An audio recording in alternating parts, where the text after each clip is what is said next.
സുഭാഷിതങ്ങൾ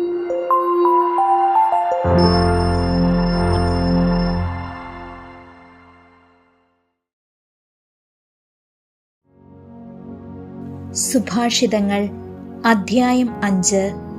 ദുശ്ചരിതയെ സൂക്ഷിക്കുക. മകനെ, എൻ്റെ ജ്ഞാനത്തിൽ ശ്രദ്ധ പതിക്കുകയും എൻ്റെ വാക്കുകൾക്ക് ചെവി കൊടുക്കുകയും ചെയ്യുക. അപ്പോൾ നീ വിവേചനാശക്തി കാത്തു സൂക്ഷിക്കുകയും നിന്റെ അധരം അറിവ് സംരക്ഷിക്കുകയും ചെയ്യും. ദുശ്ചരിതയായ സ്ത്രീയുടെ അധരം തേൻ പൊഴിക്കുന്നു. അവളുടെ മൊഴികൾ തൈലത്തേക്കാൾ സ്നിഗ്ധമാണ്. എന്നാൽ ഒടുവിൽ അവൾ കാഞ്ഞിരം പോലെ കയ്പുള്ളവളും ഇരുതല വാൾ പോലെ മൂർച്ചയുള്ളവളുമായിത്തീരും. അവളുടെ പാദങ്ങൾ മരണത്തിലേക്കിറങ്ങുന്നു. അവളുടെ കാലടികൾ പാതാളത്തിലേക്കുള്ള മാർഗത്തിലാണ്. അവൾ ജീവന്റെ വഴി ശ്രദ്ധിക്കാതെ എങ്ങോട്ടെന്നില്ലാതെ അലഞ്ഞുതിരിയുന്നു. അവൾ അത് അറിയുന്നുമില്ല. ആകയാൽ മക്കളെ, ഞാൻ പറയുന്നത് കേൾക്കുവിൻ. എൻ്റെ വചനങ്ങളിൽ നിന്ന് വ്യതിചലിക്കരുത്. അവളിൽ നിന്ന് അകന്നു മാറുവിൻ. അവളുടെ വാതിൽക്കൽ ചെല്ലരുത്.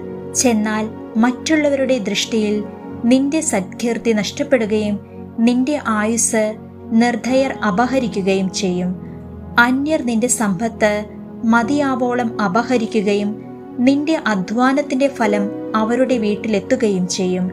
അങ്ങനെ ജീവിതാന്ത്യത്തിൽ ശരീരം ക്ഷയിച്ച് എല്ലും തോലുമായി നീ ഞരങ്ങിക്കൊണ്ട് പറയും, ഞാൻ എത്രമാത്രം ശിക്ഷണം വെറുത്തു, എൻ്റെ ഹൃദയം എത്രമാത്രം ശാസനത്തെ പുച്ഛിച്ചു. ഞാൻ എൻ്റെ ഗുരുക്കന്മാരുടെ വാക്കുകൾ കേൾക്കുകയോ ഉപദേഷ്ടാക്കൾക്ക് ചെവി കൊടുക്കുകയോ ചെയ്തില്ല. സമൂഹത്തിനു മുൻപിൽ ഞാൻ തീർത്തും നശിച്ചവനെ പോലെയായി. നിന്റെ കിണറ്റിൽ നിന്ന്, നിന്റെ ഉറവയിൽ നിന്നു മാത്രമേ വെള്ളം കുടിക്കാവൂ. നിന്റെ ഉറവകളെ മറുനാട്ടിലും നീരൊഴുക്കുകളെ തെരുവുകളിലും ഒഴുക്കിക്കളയുകയോ? അവ നിന്റെ അടുത്തുള്ള അന്യർക്കു വേണ്ടിയാവാതെ നിനക്ക് വേണ്ടി മാത്രമായിരിക്കട്ടെ. നിന്റെ ഉറവ, നിന്റെ യൗവനത്തിലെ ഭാര്യ അനുഗ്രഹീതയായിരിക്കട്ടെ. അവളിൽ ആനന്ദം കൊള്ളുക. അവൾ ചന്തമുള്ളൊരു മാൻപേട, സുന്ദരിയായ മാൻപേട തന്നെ. അവളുടെ സ്നേഹം നിന്നെ സദാ സന്തോഷം കൊണ്ട് നിറയ്ക്കട്ടെ. അവളുടെ പ്രേമം നിന്നെ എപ്പോഴും ലഹരി പിടിപ്പിക്കട്ടെ. മകനെ, നീ ദുശ്ചര്യയായ സ്ത്രീക്ക് വഴിപ്പെടുകയും സ്വൈരിണിയുടെ വക്ഷസ്സിനെ ആശ്ലേഷിക്കുകയും ചെയ്യുന്നതെന്തിന്? മനുഷ്യന്റെ ചെയ്തികളെല്ലാം കർത്താവ് കാണുന്നു. അവിടുന്ന് അവന്റെ പാതകളെ ശോധന ചെയ്യുന്നു. ദുഷ്കൃത്യങ്ങൾ ദുഷ്ടനെ കെണിയിൽ വീഴ്ത്തുന്നു. സ്വന്തം പാപത്തിന്റെ വലയിൽ അവൻ കുരുങ്ങുന്നു. ശിക്ഷണരാഹിത്യത്താൽ അവൻ മൃതിയടയുന്നു. വലിയ ഭോഷത്വം നിമിത്തം അവൻ നശിക്കുന്നു. അധ്യായം 6. വിവിധോപദേശങ്ങൾ. മകനെ, നീ അയൽക്കാരനു വേണ്ടി ജാമ്യം നിൽക്കുകയോ അന്യനു വേണ്ടി വാക്കു കൊടുക്കുകയോ ചെയ്തിട്ടുണ്ടോ? നീ നിന്റെ സംസാരത്താൽ കുരുക്കിലാവുകയോ വാക്കുകളാൽ കുടുങ്ങിപ്പോവുകയോ ചെയ്തിട്ടുണ്ടോ? എങ്കിൽ മകനെ, നീ അയൽക്കാരന്റെ പിടിയിൽപ്പെട്ടിരിക്കുന്നതുകൊണ്ട് രക്ഷപ്പെടാൻ ഇങ്ങനെ ചെയ്യുക. ഉടനെ ചെന്ന് അയൽക്കാരനോട് നിർബന്ധമായി അപേക്ഷിക്കുക. നിന്റെ മിഴികൾക്ക് ഉറക്കമോ കൺപോളകൾക്ക് മയക്കമോ അനുവദിക്കരുത്. വേട്ടക്കാരനിൽ നിന്നോ മാനിനെ പോലെയും പക്ഷിയെപ്പോലെയും രക്ഷപ്പെട്ടുകൊള്ളുക. മടിയനായ മനുഷ്യ, എറുമ്പിന്റെ പ്രവൃത്തി കണ്ട് വിവേകിയാവുക. മേലാളനോ കാര്യസ്ഥനോ രാജാവോ ഇല്ലാതെ അത് വേനൽക്കാലത്ത് കലവറയൊരുക്കി കൊയ്ത്തുകാലത്ത് ഭക്ഷണം ശേഖരിച്ചു വയ്ക്കുന്നു. മടിയ, നീ എത്ര നാൾ നിശ്ചേഷ്ടനായിരിക്കും? നീ എപ്പോഴാണ് ഉറക്കത്തിൽ നിന്ന് ഉണരുക? കുറച്ചുകൂടി ഉറങ്ങാം, തെല്ലുനേരം കൂടി മയങ്ങാം, കൈയും കെട്ടിയിരുന്ന് അല്പം കൂടി വിശ്രമിക്കാം. ഫലമോ ദാരിദ്ര്യം വഴിപോക്കനെ പോലെയും ദുർഭിക്ഷം കൊള്ളക്കാരനെ പോലെയും നിന്റെ മുൻപിലെത്തും. നിർഗുണനായ ദുഷ്ടൻ കുടില സംസാരവുമായി ചുറ്റി നടക്കുന്നു. അവൻ കണ്ണുകൊണ്ട് അടയാളം കാട്ടുകയും കാലുകൊണ്ട് തോണ്ടുകയും വിരലുകൊണ്ട് ചൂണ്ടിക്കാട്ടുകയും ചെയ്യുന്നു. അവൻ തുടർച്ചയായി അനൈക്യം വിതച്ചുകൊണ്ട് വഴിപിഴച്ച ഹൃദയത്തോടെ തിന്മയ്ക്ക് കളമൊരുക്കുന്നു. അവൻ തുടർച്ചയായി അനൈക്യം വിതച്ചുകൊണ്ട് വഴിപിഴച്ച ഹൃദയത്തോടെ തിന്മയ്ക്ക് കളമൊരുക്കുന്നു. തന്മൂലം പെട്ടെന്ന് അവന്റെ മേൽ അത്യാഹിതം നിബദിക്കും. നിമിഷത്തിനുള്ളിൽ അവൻ പ്രതിവിധിയില്ലാത്ത വിധം തകർന്നു പോകും. കർത്താവ് വെറുക്കുന്ന 6 കാര്യങ്ങളുണ്ട്. 7-ാമതൊന്നുകൂടി അവിടുന്ന് മ്ലേച്ഛമായി കരുതുന്നു. ഗർവു കലർന്ന കണ്ണ്, വ്യാജം പറയുന്ന നാവ്, നിഷ്കളങ്കമായ രക്തം ചൊരിയുന്ന കൈ, ദുഷ്കൃത്യങ്ങൾ നനയ്ക്കുന്ന ഹൃദയം, തിന്മയിലേക്ക് പായുന്ന പാദങ്ങൾ, അസത്യം പറഞ്ഞുകൂട്ടുന്ന കള്ളസാക്ഷി, സഹോദരർക്കിടയിൽ ഭിന്നത വിതയ്ക്കുന്നവൻ. ദാമ്പത്യ വിശ്വസ്തത. മകനെ, നിന്റെ പിതാവിന്റെ കൽപ്പന കാത്തുകൊള്ളുക. മാതാവിന്റെ ഉപദേശം നിരസിക്കുകയുമരുത്. അവയെ നിന്റെ ഹൃദയത്തിൽ സദാ ഉറപ്പിച്ചുകൊള്ളുക. അവ നിന്റെ കഴുത്തിൽ ധരിക്കുക. നടക്കുമ്പോൾ അവ നിന്നെ നയിക്കും. കിടക്കുമ്പോൾ നിന്നെ കാത്തുകൊള്ളും. ഉണരുമ്പോൾ നിന്നെ ഉപദേശിക്കും. എന്തെന്നാൽ കൽപ്പന ദീപവും ഉപദേശം പ്രകാശവുമാണ്. ശിക്ഷണത്തിന്റെ ശാസനകളാകട്ടെ ജീവന്റെ മാർഗവും. അവ ദുഷിച്ച സ്ത്രീയിൽ നിന്ന്, സ്വൈരിണിയുടെ മൃദുല ഭാഷണത്തിൽ നിന്ന് നിന്നെ കാത്തു സൂക്ഷിക്കുന്നു. അവളുടെ സൗന്ദര്യം നിന്നെ മോഹിക്കരുത്. കടാക്ഷ വിക്ഷേപം കൊണ്ട് നിന്നെ പിടിയിലമർത്താൻ അവളെ അനുവദിക്കുകയുമരുത്. എന്തെന്നാൽ വേശ്യയ്ക്ക് ഒരപ്പക്കഷ്ണം മതി കൂലി. വ്യഭിചാരിണിയാവട്ടെ ഒരുവന്റെ ജീവനെ തന്നെ ഒളിവിൽ വേട്ടയാടുന്നു. ഉടുപ്പ് കത്താതെ മാറിടത്തിൽ തീ കൊണ്ടു നടക്കാൻ ആർക്കു കഴിയും? അല്ലെങ്കിൽ കാലുപൊള്ളാതെ കനലിനു മീതെ നടക്കാൻ കഴിയുമോ? അതുപോലെ അയൽക്കാരന്റെ ഭാര്യയെ പ്രാപിക്കുന്നവനും അവളെ സ്പർശിക്കുന്നവനും ശിക്ഷയേൽക്കാതിരിക്കുകയില്ല. വിശപ്പടക്കാൻ ഒരുവൻ മോഷ്ടിച്ചാൽ ആളുകൾ അവനെ വെറുക്കുകയില്ലായിരിക്കാം. എങ്കിലും പിടിക്കപ്പെട്ടാൽ അവൻ 7 മടങ്ങ് പകരം കൊടുക്കേണ്ടി വരും. വീട്ടുമുതലെല്ലാം വിട്ടുകൊടുക്കേണ്ടി വരും. വ്യഭിചാരം ചെയ്യുന്നവന് സുബോധമില്ല. അവൻ തന്നെ നശിപ്പിക്കുകയാണ്. ക്ഷതങ്ങളും മാനഹാനിയുമാണ് അവന് ലഭിക്കുക. അവന്റെ അപമാനം തുടച്ചു മാറ്റപ്പെടുകയില്ല. എന്തെന്നാൽ അസൂയ പുരുഷനെ കോപാകുലനാക്കുന്നു. പ്രതികാരം ചെയ്യുമ്പോൾ അവൻ ദാക്ഷിണ്യം കാട്ടുകയില്ല. അവൻ നഷ്ടപരിഹാരമൊന്നും സ്വീകരിക്കുകയില്ല. എത്ര വലിയ പാരിതോഷികങ്ങളും അവനെ പ്രീണിപ്പിക്കുകയില്ല. അധ്യായം 7.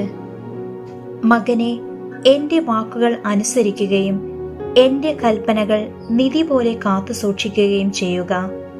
എൻ്റെ കൽപ്പനകൾ പാലിച്ചാൽ നീ ജീവിക്കും. എൻ്റെ ഉപദേശങ്ങൾ കൺമണി പോലെ കാത്തുകൊള്ളുക. അവ നിന്റെ വിരലുകളിൽ അണിയുക. ഹൃദയഫലകത്തിൽ കൊത്തിവയ്ക്കുക. ദുശ്ചരിതയായ സ്ത്രീയിൽ നിന്ന്, മൃദുല ഭാഷണം നടത്തുന്ന സ്വൈരിണിയിൽ നിന്ന് നിന്നെ തന്നെ സംരക്ഷിക്കാൻ ജ്ഞാനത്തോടെ നീ എൻ്റെ സഹോദരിയാണെന്നും ഉൾക്കാഴ്ചയോടെ നീ എൻ്റെ ഉറ്റ സുഹൃത്താണെന്നും പറയുക. ഞാൻ വീടിൻ്റെ ജനാലയ്ക്കൽ നിന്ന് വിരിക്കിടയിലൂടെ വെളിയിലേക്ക് നോക്കി.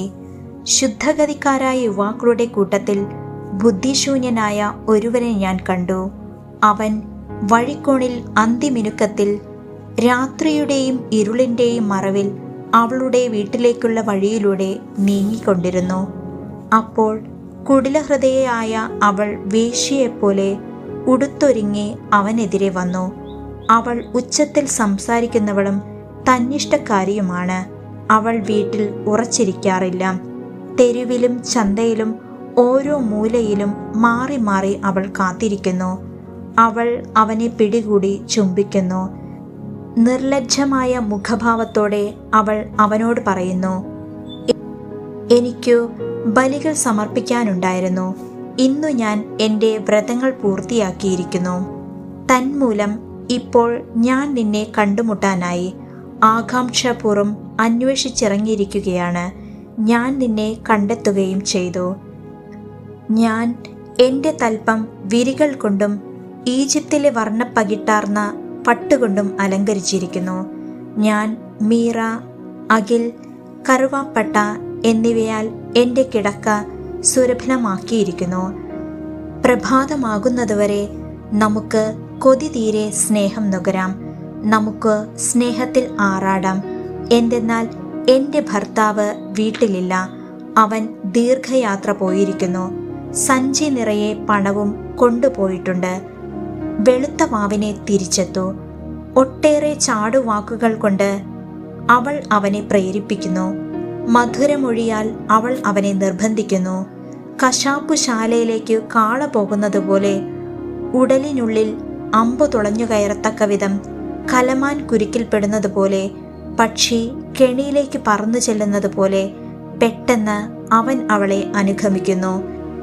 ജീവനാണ് തനിക്ക് നഷ്ടപ്പെടാൻ പോകുന്നതെന്ന് അവൻ അറിയുന്നതേയില്ല. ആകയാൽ മക്കളെ, ഞാൻ പറയുന്നത് ശ്രദ്ധിച്ചു കേൾക്കുവിൻ. നിങ്ങളുടെ ഹൃദയം അവളുടെ മാർഗങ്ങളിലേക്ക് തിരിയാതിരിക്കട്ടെ. നിങ്ങൾ അലഞ്ഞു തിരിഞ്ഞ് അവളുടെ വഴികളിൽ ചെന്നുപെടാതിരിക്കട്ടെ. എന്തെന്നാൽ അനേകം പേർ അവൾക്കിരയായി നിലം പതിച്ചിട്ടുണ്ട്. അതെ, അവൾ മൂലം ജീവൻ നഷ്ടപ്പെട്ടവർ അസംഖ്യമാണ്. അവളുടെ ഭവനം പാതാളത്തിലേക്കുള്ള വഴിയാണ്. മരണത്തിന്റെ അറകളിലേക്ക് അത് ഇറങ്ങിച്ചെല്ലുന്നു. അധ്യായം 8. ജ്ഞാനം, ദൈവദാനം. ജ്ഞാനം വിളിച്ചു പറയുന്നതും അറിവ് ഉച്ചത്തിൽ ഘോഷിക്കുന്നതും കേൾക്കുന്നില്ലേ? വീഥികളിലും വഴിയരികിലുള്ള കുന്നുകളിലും അവൾ നിലയുറപ്പിക്കുന്നു. നഗരകവാടത്തിൽ വാതിലിന് അരികെ നിന്നുകൊണ്ട് അവൾ വിളിച്ചു പറയുന്നു, മനുഷ്യരെ, ഞാൻ നിങ്ങളോടാണ് വിളിച്ചു പറയുന്നത്. നിങ്ങൾ എല്ലാവരെയുമാണ് ഞാൻ ആഹ്വാനം ചെയ്യുന്നത്. അല്പബുദ്ധികളെ, വകതിരിവ് പഠിക്കുവിൻ. ഭോഷരെ, ശ്രദ്ധിക്കുവിൻ. കേൾക്കുവിൻ. ഉത്തമമായ കാര്യങ്ങളാണ് ഞാൻ പറയാൻ പോകുന്നത്. എൻ്റെ അധരങ്ങളിൽ നിന്ന് ഉചിതമായ വാക്കുകൾ പുറപ്പെടും. ഞാൻ സത്യം വചിക്കും. തിന്മ എൻ്റെ അധരങ്ങൾക്ക് അരോചകമാണ്. എൻ്റെ വാക്കുകൾ നീതിയുക്തമാണ്. വളച്ചൊടിച്ചതോ വക്രമോ ആയി ഒന്നും അതിലില്ല. ഗ്രഹിക്കുന്നവന് അവ ഋജുവാണ്. അറിവ് നേടുന്നവർക്ക് ന്യായയുക്തവും. എൻ്റെ പ്രബോധനം വെള്ളിക്ക് പകരവും എൻ്റെ ജ്ഞാനം വിശിഷ്ടമായ സ്വർണത്തിന് പകരവുമാണ്. എന്തെന്നാൽ ജ്ഞാനം രത്നങ്ങളെക്കാൾ ശ്രേഷ്ഠമത്രേ. നിങ്ങൾ അഭിലഷിക്കുന്നതൊന്നും അതിന് തുല്യമല്ല. ജ്ഞാനമാണ് ഞാൻ. എൻ്റെ വാസം വിവേകത്തിലും അറിവും വിവേചന ശക്തിയും എനിക്കുണ്ട്. ദൈവഭക്തി തിന്മയെ വെറുക്കലാണ്. അഹംഭാവം, ഗർവ്, ദുർമാർഗം, ദുർവചനം എന്നിവ ഞാൻ വെറുക്കുന്നു. മാർഗനിർദ്ദേശ വൈഭവവും കാര്യശേഷിയും എനിക്കുണ്ട്. അറിവും ശക്തിയും എൻ്റേതാണ്. രാജാക്കന്മാർ ഭരിക്കുന്നതും അധികാരികൾ നീതി നടത്തുന്നതും ഞാൻ മുഖേനയാണ്. ഞാൻ മുഖാന്തരം നാടുവാഴികൾ അധികാരം നടത്തുന്നു. പ്രഭുക്കന്മാർ ഭൂമി ഭരിക്കുന്നതും അങ്ങനെ തന്നെ. എന്നെ സ്നേഹിക്കുന്നവരെ ഞാനും സ്നേഹിക്കുന്നു. ജാഗരൂകതയോടെ അന്വേഷിക്കുന്നവർ എന്നെ കണ്ടെത്തുന്നു. സമ്പത്തും ബഹുമാനവും നിലനിൽക്കുന്ന ധനവും ഐശ്വര്യവും എൻ്റെ അടുക്കലുണ്ട്. എന്നിൽ നിന്നുള്ള ഫലം സ്വർണത്തേക്കാൾ തങ്കത്തേക്കാൾ പോലും ശ്രേഷ്ഠമത്രേ. എൻ്റെ ഉൽപ്പന്നം വിശിഷ്ടമായ വെള്ളിയേക്കാളും. ഞാൻ നീതിയുടെ മാർഗത്തിലും ന്യായത്തിൻ്റെ പാതകളിലും ചരിക്കുന്നു. ഞാൻ എന്നെ സ്നേഹിക്കുന്നവരെ സമ്പന്നരാക്കി അവരുടെ ഭണ്ഡാരം നിറയ്ക്കുന്നു. കർത്താവ് തൻ്റെ സൃഷ്ടികർമ്മത്തിൻ്റെ ആരംഭത്തിൽ തൻ്റെ എല്ലാ ആദ്യ സൃഷ്ടികളിലും ആദ്യത്തേതായി എന്നെ സൃഷ്ടിച്ചു. യുഗങ്ങൾക്ക് മുൻപ്, ഭൂമിയുടെ ആവിർഭാവത്തിനു മുമ്പ് ഒന്നാമതായി ഞാൻ സ്ഥാപിക്കപ്പെട്ടു. സമുദ്രങ്ങൾക്കും ജലസമൃദ്ധമായ അരുവികൾക്കും മുൻപ് തന്നെ എനിക്ക് ജന്മം കിട്ടി. പർവ്വതങ്ങൾക്കും കുന്നുകൾക്കും രൂപം കിട്ടുന്നതിന് മുൻപ് ഞാനുണ്ടായി. ഭൂമിയോ അതിലെ വയലുകളോ ആദ്യത്തെ പൂഴിത്തരിയോ നിർമ്മിക്കുന്നതിനു മുമ്പ് എനിക്ക് ജന്മം നൽകപ്പെട്ടു. അവിടുന്ന് ആകാശങ്ങൾ സ്ഥാപിച്ചപ്പോഴും സമുദ്രത്തിനു മീതെ ചക്രവാളം നിർമ്മിച്ചപ്പോഴും ഉയരത്തിൽ മേഘങ്ങളെ ഉറപ്പിച്ചപ്പോഴും സമുദ്രത്തിന് ഉറവകളെ സ്ഥാപിച്ചപ്പോഴും ജലം തന്റെ കൽപ്പന ലംഘിക്കാതിരിക്കാൻ വേണ്ടി സമുദ്രത്തിന് അതിരിട്ടപ്പോഴും ഭൂമിയുടെ അടിത്തറ ഉറപ്പിച്ചപ്പോഴും വിദഗ്ധനായ ഒരു പണിക്കാരനെ പോലെ ഞാൻ അവിടുത്തെ അരികിലുണ്ടായിരുന്നു.